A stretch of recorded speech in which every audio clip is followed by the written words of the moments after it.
Muito bem, bem-vindos a mais um estudo aqui no canal Refúgio Teológico para o curso de pós-graduação em Teologia do Antigo Testamento. Agora, realmente, vamos entrar nos primeiros livros no que diz respeito à teologia do Antigo Testamento. E, Deus permitindo, iremos trabalhar todos os livros aqui no curso de pós-graduação, escolhendo capítulos específicos, fazendo resumos, esboço e comentário daquilo que for pertinente ao nosso conteúdo, certo? Então, para iniciar esse nosso estudo, eu escolhi aqui um livro de Hernando Dias Lopes, o livro de Gênesis, o livro das origens, tá?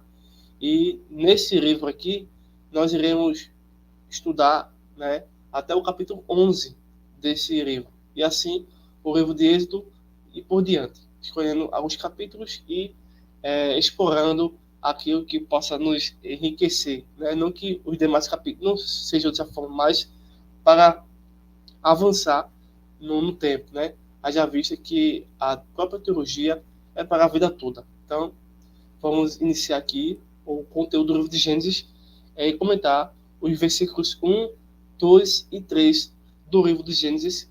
Diz assim: No princípio criou Deus os céus e a terra. E a terra era sem forma e vazia. Havia trevas sobre a face das águas profundas, e o Espírito de Deus se movia sobre a face das águas. Aqui, essas letras aqui em hebraico, é justamente a citação que eu acabei de ler para vocês, tá? Bereshit bara Elohim, criou Deus os céus e a terra. Eu vou passar aqui no ponto específico. Pronto. O Criador e a criação. Então, nós iremos comentar aqui. Deixa eu só aumentar aqui um zoom, fica melhor, né? Deixa eu organizar aqui o texto. Pronto. Moisés começa o livro dos começos afirmando a existência de Deus, não explicando sua existência de forma filosófica ou científica. Depois de afirmar a existência de Deus, passa a descrever suas obras. Deus é incausado, é o Pai da eternidade e a origem de todas as coisas. E dele tudo provém. O universo é vasto, insondável, é a obra de suas mãos. Quando o universo ainda não tinha vindo à existência, Deus existia. Ele precede o tempo e a criação, pois é eterno, autoexistente, autossuficiente e transcendente. É isso que nós vamos encontrar na visão de Moisés e em toda a teologia do Antigo Testamento, que nós podemos aqui tentar compreender. A.W. Tozer escreveu o seguinte: Deus tem uma relação voluntária com tudo que criou, mas não tem uma relação necessária com coisa alguma além dele próprio. As primeiras palavras de Gênesis não são apenas um elogio a Deus, mas um autotestemunho dele. William MacDonald diz que as 4 primeiras palavras da Bíblia, no princípio criou Deus, formam o fundamento, o alicerce, a essência da fé. Se você crer nessas palavras, não terá dificuldade em crer no que realmente a Bíblia diz.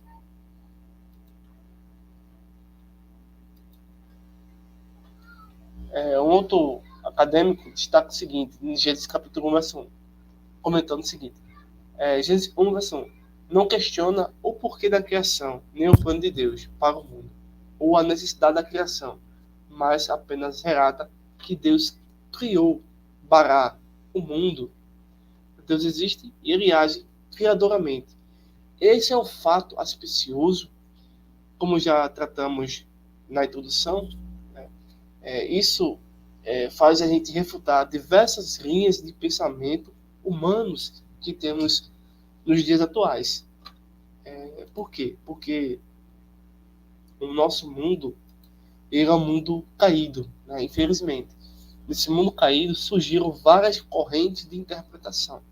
Caso você queira conhecer um aspecto mais sobre teologia natural, que tem tudo a ver com o livro do Gênesis também, você pode acessar a nossa playlist e você vai ter lá um comentário sobre teologia natural, tá? Você vai, um vídeo complementar, certo? Então, o fato de acreditarmos nos versículos iniciais de Gênesis já refuta o ateísmo.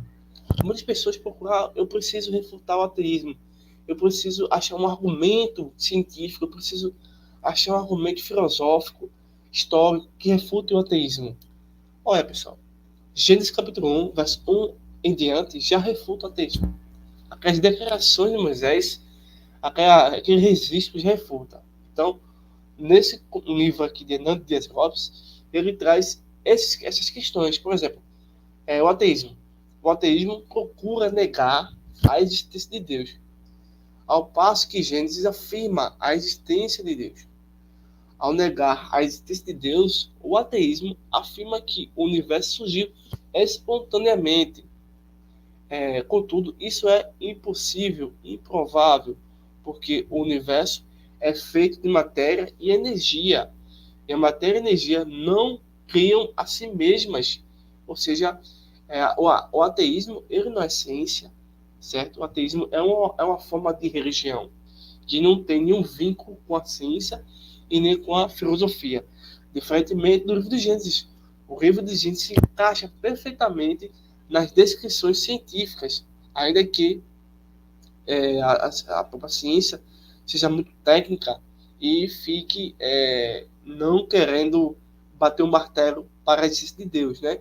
Não consegue ainda, mas entre cristianismo e ateísmo, a própria ciência valida o cristianismo, diferentemente do ateísmo, porque o ateísmo propõe um outro viés no qual não tem significado nenhum de acreditar nessa irracionalidade, de pensar que o universo ele surge espontaneamente, né? Assim, do nada, isso não existe, né? É tanto que nem mesmo o livro de Gênesis faz assim. Ao contrário, primeiro dia aconteceu isso, segundo dia aconteceu isso, para nós entendermos como foi o processo, né? Bem, logo alguém maior do que independente da matéria e da energia deveria ter criado o universo e estabeleceu suas leis para governá-lo. Ou seja, o ateísmo se distancia da ciência, tá? Já o cristianismo se aproxima da ciência. Por quê? Porque, diferentemente do ateísmo, o cristianismo ele propõe o seguinte: não somente Deus criou o universo, mas também deixou registros e evidências de quem ele é, certo? E nós, por meio da ciência, podemos encontrar esse padrão, né, matemático, físico, ainda que dentro dessa cortina de pecados e desse mundo caído que tenta ofuscar as nossas pesquisas na área científica ou na área do cristianismo. Aqui abaixo nós temos o politeísmo. Depois do ateísmo surge uma outra corrente, um outro proponente que procura derrubar o cristianismo, que é o panteísmo. O panteísmo procura afirmar que a divindade está misturada, está unida, a tal ponto que a obra criadora de Deus é tudo, e que Deus tudo e que tudo é Deus. Ou seja, tanto a criação é Deus, quanto Deus é a criação. Tudo está misturado. Então, Pan é o mundo. Pan é tudo. Entendeu? E teísmo é Deus. Então, tudo é Deus. É uma pedra, uma vaca, é um ídolo. É Deus. Né? Isso é o panteísmo. Certo? Mas o panteísmo não faz sentido, não faz distinção entre o Criador e a criatura. Entre o autor da criação e a obra criada. Ou seja, novamente, o cristianismo se aproxima mais da realidade do que o panteísmo, uma vez que o próprio cristianismo, o livro do Gênesis, já mostra a diferença entre o Criador e a criatura. E assim, não há essa questão de tudo ser Deus, né? Como se fosse também o teosofismo, também vai por esse caminho aí. Então aqui, mais embaixo, nós temos agora o materialismo. O materialismo também ele é uma espécie de evolução do ateísmo. Um pouco mais sofisticado, um pouco mais avançado, um pouco mais enganoso do que o ateísmo. Porque o materialismo ele incorpora dentro da política, dentro da educação e dentro até mesmo de alguns sistemas religiosos. E algumas pessoas, no senso comum também, evocam ou pensam de forma materialista. Já o materialismo, ele diz o seguinte: o livro de Gênesis afirma, na verdade, diferentemente do materialismo, o livro do Gênesis afirma que Deus criou os céus e a terra, sem matéria preexistente, pois antes do princípio só Deus existia. Logo, a matéria não é eterna, como pensavam os gregos. Ela foi criada por Deus, né? Nós sabemos que pelo advento do Big Bang, há alguns que não acreditam, né, no Big Bang, e as distorções do próprio Big Bang, ele refutou essa crença de que o universo era eterno. Então, isso refuta o materialismo, porque o materialismo, ele pensa e cogita de que não existe o mundo espiritual, né? Não existe a metafísica, né? O mundo transcendental, não existe o reino de Deus, consequentemente. Então, os conceitos éticos e morais, enfim, eles não provêm da eternidade de Deus, né? Mas provém das ideias humanas, né? Do ambiente humano para criar as leis. Mas isso é infundado, não tem fundamentação nenhuma, né? A matéria não consegue, por si só, criar nenhum valor eterno, né? Nenhum valor racional, no sentido de ser, por exemplo, na linguagem platônica, no mundo das ideias, né? Os números não podem ser criação da matéria, né? Isso é anterior. E anterior à própria criação dos números, da física, da química, do mundo material, está Deus, entendeu? Então, é o mundo espiritual que é eterno, né? O mundo material, ele é posteriormente eterno, no sentido de estarem ou não redimidos com Deus. Mas esse materialismo, ele encarnou bastante na figura de Karl Marx e no aspecto geopolítico da esquerda, do comunismo, do nazismo, do fascismo, mostrando que não há necessidade de Deus e que a matéria é tudo que existe, se vai existir, se vai existir, evocando até mesmo aquele personagem do físico chamado Carl Sagan, que disse que a matéria é a coisa mais importante do universo, que vai explicar tudo, mas na verdade a matéria não explica nada, né?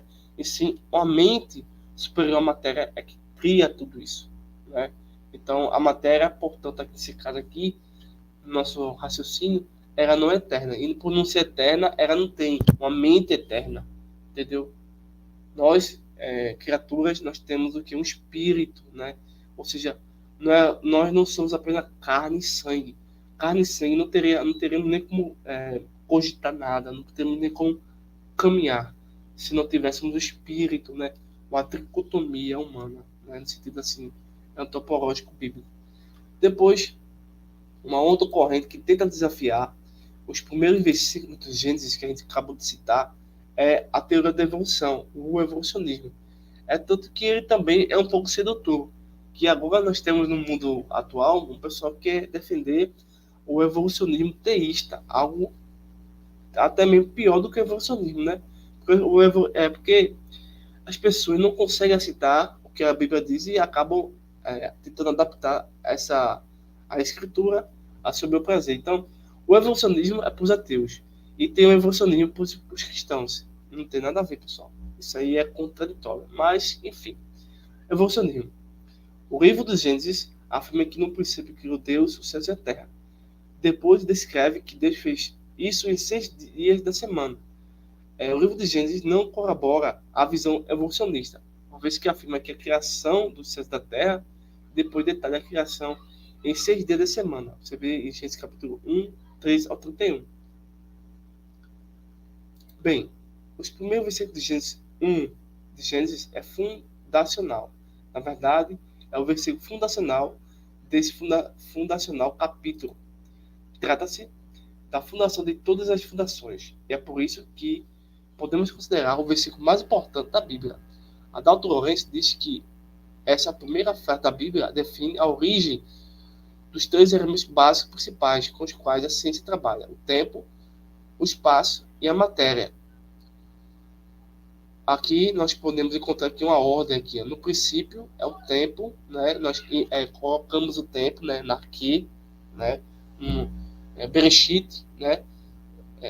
Que era o Rim, Bará. Deus criou os céus, o espaço e a terra, a matéria, o espaço. Né? Então aí está vendo as escrituras dentro de uma perspectiva agora físico-científica, né? Bem, um autor, um pensador, diz o seguinte: a criação dos céus e da terra é a base e o começo de toda a história. Isso é fato, né? Um pensador, também chamado George, falando sobre a obra da criação registrada em Gênesis capítulo 1, do 1 ao 31, diz que pela brevidade e beleza da composição e estilo, essa vinheta sobre a criação é inigualável. O Deus Criador domina a cena. Ele fala e aí imediatamente se forma e a ordem, proporcionando um belo lugar de habitação e de abundantes suprimentos para a criação mais sublime de todas, o homem. Majestade e poder marcam cada sentença. O texto, inteira, apresenta-nos 4 verdades solenes: o tempo em que o universo foi criado, o autor da criação, como o universo foi criado e quão vasto é o universo criado. O tempo da criação. Quando o universo foi criado. Você vê isso em Gênesis capítulo 1, versículo 1. Quando o universo foi criado. Bem, no princípio. No princípio, o universo teve um princípio. Quando Deus abriu as cortinas da eternidade e deu o pontapé inicial no tempo, ele começou a história criando o universo. Antes do princípio só existia, em luz inacessível, nos refúgios da eternidade. Somente o Pai, o Filho e o Espírito Santo viviam, desde sempre e em plena harmonia e felicidade. Quando alguém pergunta, quem criou Deus? Respondemos, ninguém. Ele não foi criado, ele é o Criador. Quando alguém pergunta, quando ele passou a existir? Respondemos, ele não passou a existir, ele é o Pai da eternidade. Deus é autoexistente, a vida estava nele, e tudo existe porque ele, no princípio, trouxe existência. Antes do princípio, o universo apenas dormia na mente de Deus. A matéria não é eterna, como pensavam os gregos e alguns ateus, mas foi criado e veio a existir no princípio. Antes do princípio, o universo não existia. Nos refonhamos da eternidade, só Deus existia, e antes do princípio, ele planejou todas as coisas, tanto nossa redenção como nossa criação. Deus é a origem e o fim de todas as coisas. Na verdade, ele é o alfa e o ômega. Um outro escritor, um autor teólogo também, Bruce, diz o seguinte: diz que no princípio Deus completou perfeitamente todo o cosmos. O princípio se refere a todo o evento criado, isto é, os 6 dias da criação, e não ao anterior aos 6 dias, nenhuma parte do primeiro dia. Isso aí tá vendo aí, né, pessoal? O autor da criação, quem é? Deus, a Trindade, obviamente, pelas Escrituras. O primeiro livro da Bíblia, de uma forma cronológica, abre a cortina da história, falando sobre o universo, o cosmos, né? Acende as luzes do palco e apresenta-nos Deus. Não discute sua existência, afirma categoricamente. Capítulo 1 de Gênesis, o Deus Criador é chamado 37 vezes de Elohim, a palavra que enfatiza sua majestade e grande poder. Esse nome de Deus representa sua relação transcendente com a criação. Deus, diferentemente da criação humana, é sem princípio, não gerado, sem oposição ou ilimitação. O hebreu sempre chama Deus de Elohim quando se refere ao Deus de todo o universo, das nações e do mundo físico. Como já afirmamos, trata-se de um nome plural com um significado singular, ou seja, um substantivo uniplural, sugerindo a unipolaridade de Deus. Deus nos é apresentado de seguinte maneira: eterno. Deus, ele é eterno. Tudo o que existe tem um começo. Os céus e a terra foram criados no princípio. Antes do princípio, Deixa eu me ver aqui. Antes do princípio, nada existia, exceto Deus, o qual preexiste ao tempo e à criação. Deus é, portanto, eterno. Ele é autoexistente. Os céus e a terra foram criados, contudo, Deus não o foi. Na verdade, ele é o Criador, e tudo que existe deriva dele. Todavia, sua existência não deriva de ninguém, pois ele é autoexistente. É isso que nós entendemos nos primeiros versículos do Gênesis. Autossuficiente. Ele sempre foi Deus, completo em si mesmo, e satisfeito consigo mesmo, em sua relação trinitariana. Ele não é dependente de ninguém. Tampouco precisa de alguém, e também não criou o universo por necessidade para demonstrar sua glória e expressar seu amor. Deus não precisa de oração para ser Deus, assim como ele não precisa de ajudador nem de defensor, pois ele é perfeito e seu ser é imutável em todos os seus atributos. Isso aí, pessoal, é a própria teologia do livro do Gênesis. Estamos vendo aqui já a beleza da teologia do Gênesis, que como ele apresenta o autor da criação. Ficamos realmente admirados com a criação, mas o autor da criação é fenomenal. Bem, o método da criação. Como o universo foi criado. Muitos procuram a matéria, né, partícula de Deus, a matéria inicial, né, mas como que o universo é criado, né? Como de que forma? Bem, o universo é criado porque Deus criou. Criou Deus. O verbo hebraico bará é usado apenas para descrever o trabalho criador de Deus. O único que tem o poder total de criar sem matéria preexistente. Só Deus pode chamar a existência o que outrora não existia. Ou seja, nós podemos criar coisas, podemos. Criamos computadores, ferramentas, papéis, áudio, enfim. Mas a partir de uma matéria. Produzimos livros, mas a partir de uma matéria. Deus não. Deus não precisa de uma matéria. Ele cria a própria matéria. Ele é superior a nós. Veja o tamanho da questão.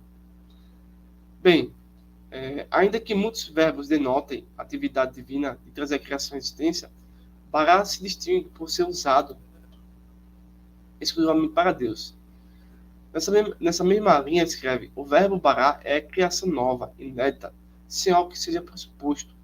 Bará só pode expressar creation ex nihilo, uma criação a partir do nada. O universo foi criado. Quando o relógio marcou o primeiro instante da história, Deus inicia criando. Durante 6 dias, ele criou todas as coisas, livre e soberanamente, para o louvor de sua glória e para o direito de seus filhos. A matéria não é eterna, como pensavam os gregos. Outro sim, o universo surgiu espontaneamente, ou seja, não deu à luz a si mesmo, tampouco não surgiu espontaneamente. A teoria da geração espontânea não está calçada com a verdade. Como já afirmamos, o universo foi feito da matéria e energia. A matéria e a energia não criam a si mesmas. O universo é governado por reis e reis não criam a si mesmas. Alguém maior do que a matéria, independente da matéria, criou o universo e estabeleceu leis para governá-lo. O universo é vasto e insondável.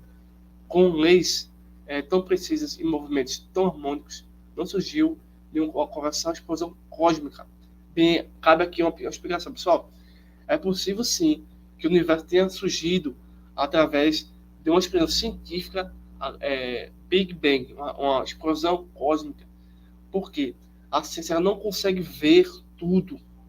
Senão ela seria onisciente, certo? Então, pelo fato de existir certos filtros e o espaço ser muito grande, o que se encontrou hoje foi uma ideia inicial de uma explosão cósmica que deu início, que deu a criação do universo. Ou seja, os cientistas, em vez de dizer que o universo passou a ser criado através de um fenômeno X, sem uma definição mais bíblica, eles passam a dizer que foi uma explosão cósmica. O autor aqui não acredita muito no Big Bang por ser mais de viés ateísta, mas o Big Bang refuta o ateísmo. recomendo meu vídeo sobre Big Bang aqui no canal. Tá na playlist, se dá uma olhadinha e vai entender melhor esse assunto aqui. Bem, não estamos no planeta Terra por acaso. Estamos rigorosamente onde devemos estar. Se estivéssemos mais perto do Sol, morreríamos queimados. Se estivéssemos mais longe do Sol, morreríamos congelados. Não foi a explosão que nos deixou onde estamos, mas a ação do Criador. É claro que não é porque podemos perceber um pouco dessa realidade de uma explosão, não, mas a ciência não pode dizer que a explosão que está sendo a mente inteligente. Não podemos dizer isso, tá? Então o autor está certo em dizer isso aí. Realmente não foi a explosão que nos deixou onde estamos, mas de fato foi o Criador. Mas, como disse a vocês, a ciência tem uma limitação. E essa limitação é como se fosse assim: a ciência chegou na conclusão bíblica de Gênesis. Porém, existe uma cortina de fumaça. E a ciência não consegue ultrapassar essa cortina de fumaça. Então, ela ficou paralisada e disse assim: então essa cortina de fumaça é a grande explosão cósmica. Pronto. Só que por detrás dessa cortina de fumaça, pessoal, está o ato criativo de Deus. Mas a ciência parou até aí. A ciência vai até aí. Ela não consegue trazer a revelação. Porque quem traz a revelação é Deus. Entendeu? Bem, aqui eu estou falando sobre a teoria do Big Bang.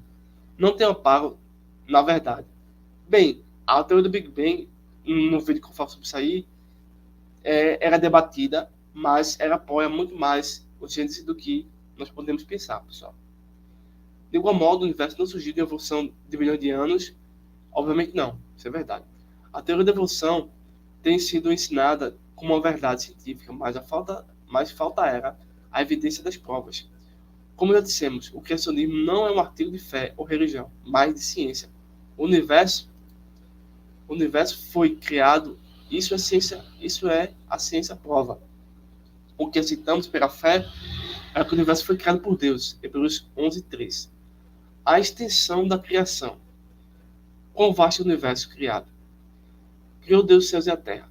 George tem razão em dizer que os céus e a terra não são Deus, nem deuses, nem é Deus igual à natureza. Deus é o Criador e a natureza é o seu trabalho manual. O universo abrange os céus e a terra. Os céus apontam para todo o vasto cosmos. São bilhões de mundos estelares. São incontáveis galáxias mergulhadas nesse vasto horizonte.